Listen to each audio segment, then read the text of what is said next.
CBI మాజీ director retired IPS అధికారి Telugu Desam party సానుభూతి పరుడు మన్యం నాగేశ్వరరావు తెలుగుదేశం పార్టీ గెలుపు అవకాశాలపై ఆందోళన వ్యక్తం చేస్తూ ఉన్నారు.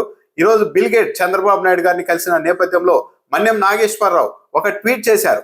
అందులో చంద్రబాబు నాయుడు దారిలోనే నారా లోకేష్ కూడా ప్రయాణం చేస్తూ ఉన్నారు.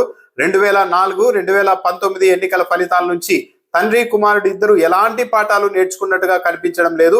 వీళ్ళిద్దరి ప్రస్తుత వాలకం చూస్తుంటే 2004-2019 ఎన్నికల ఫలితాల్ని రిపీట్ చేయాలని నిర్ణయించుకున్నట్టుగానే ఉన్నారని కూడా నాగేశ్వరరావు ఆందోళన వ్యక్తం చేశారు. చంద్రబాబు నాయుడు గారి నుంచి నారా లోకేష్ కూడా టన్నెల్ విజన్ ని ఒక వారసత్వంగా పొందినట్టుగా కనిపిస్తోందని ఆయన వ్యాఖ్యానించారు. టన్నెల్ విజన్ అంటే మెడికల్ పరిభాషలో పక్కన పెడితే రాజకీయ పరిభాషలో చెప్పాలంటే ఒక నాయకుడు తనకు అనుకూలమైన ఒకే ఒక్క అంశాన్ని మాత్రమే చూస్తూ ఉంటాడు, మిగిలిన అంశాలని పట్టించుకోరు.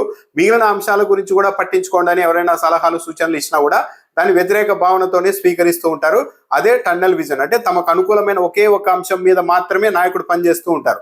మిగిలిన ప్రజలకు సంబంధించి, రాష్ట్రానికి సంబంధించి, ప్రాంతానికి సంబంధించిన ఇష్యూస్ పక్కనే ఉన్నా కూడా వాటిని చూడడానికి కూడా నాయకుడు ఇష్టపడాడు. అలాంటి వైఖరి ఒక నాయకుడికి ఉంటే టన్నెల్ విజన్ తో బాధపడుతున్నారు అని వ్యాఖ్యానిస్తూ ఉంటారు. ఇప్పుడు చంద్రబాబు నాయుడు గారి నుంచి నారా లోకేష్ గారు కూడా అదే తరహాలో వీళ్ళు తీసుకున్నారు వారసత్వంగా. చంద్రబాబు నాయుడు గారి గతంలో ఐటీ, కంప్యూటర్, బిల్ గేట్స్ లాంటి వాళ్ళతో పొత్తులు పెట్టుకోవడం మీద చాలా వ్యామోహం ఉండేది.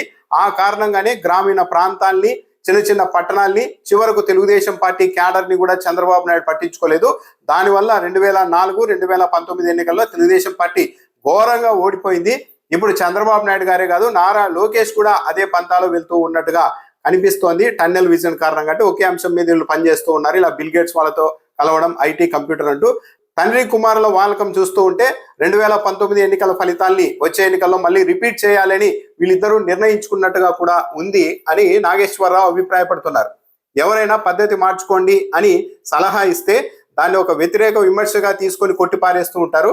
అధికారానికి ఉండే ఒక సహజ లక్షణం అది అని కూడా రిటైర్డ్ ఐపీఎస్ అధికారి నాగేశ్వరరావు చెప్తున్నారు. అంటే చంద్రబాబు నాయుడు గారు మొత్తం అన్ని వదిలేసి మళ్ళీ అప్పట్లాగే షో మొదలు పెట్టారు. ఐటీ, కంప్యూటర్, బిల్ గేట్స్, ఆ గేట్స్, ఈ గేట్స్ అంటూ మొదలు పెట్టారు. గ్రామీణ ప్రాంతాలను కానీ, చిన్న చిన్న పట్టణాలు కానీ, ప్రజల్ని కానీ పట్టించుకోవడం లేదు.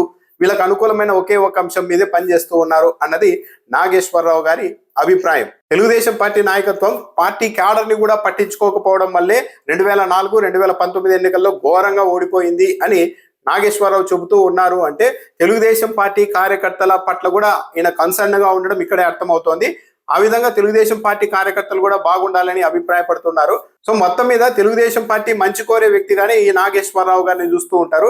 కానీ ఆయనే ఇప్పుడు ప్రస్తుతం ప్రభుత్వం నడుస్తున్న విధానం, చంద్రబాబు నాయుడు గారు, నారా లోకేష్ గారి వైఖరి చూసిన తర్వాత వచ్చే ఎన్నికల్లో గెలుపు దాదాపు అసాధ్యం. మళ్ళీ ఒక 2019 లాంటి ఒక ఘోర ఓటమి ఎదురు కాబోతోంది అన్న అంచనాకు ఆయన ఇప్పుడే వచ్చినట్టుగా కనిపిస్తోంది.